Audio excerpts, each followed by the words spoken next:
Here's your auto news update for October 11th. And our first story today is NHTSA may be forcing a recall of up to 52 million airbags after they had some issues with the inflators, kind of similar to the Takata airbag recall that there was a few years ago, but that's quite a few vehicles. That just sounds bad, right? Like your airbag doesn't inflate. Yeah. They said it's a one in about 400,000 chance of it going wrong. That probably happened before I won Lotto. And Subaru has revealed a new WRX TR special edition, which will kind of become the top trim level for the WRX. Unlike the previous TR, which was more of a kind of stripped down racing version of the WRX. Yeah, I'm wondering if it's going to be like the STI was, all decked out and like ready for race. It looks like it's got like the Brembo brakes, so could be interesting. Yeah, it's got those nicer brakes, different suspension, different steering, Recaro seats. So yeah, good starting point for a race car. And Tesla is bringing back the standard range entry-level Model Y for this year, which will be around 45,000. Has 260 miles of range with rear-wheel drive. That's interesting. It seems like they're trying to do everything they can now to drop the prices of these cars because they're realizing they really price themselves out of the market. But yeah, I think dropping to rear-wheel drive, that might actually lose people though, because I think really everyone's looking for all-wheel drive mostly now. So I'm interested to see. Even the other automakers like Mazda and Buick and stuff, they are only offering all-wheel drive. Yeah, and they're cheaper than that.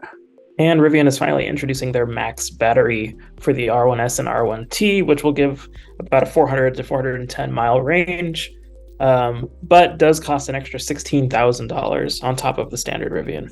Yeah, I like the Rivians, but all that estimated is based on like optimal driving conditions at optimal speed. And I just feel like there's no real gauge on what it can actually get till you get one. And you're like, well, it ain't 400. And 16 and extra, holy.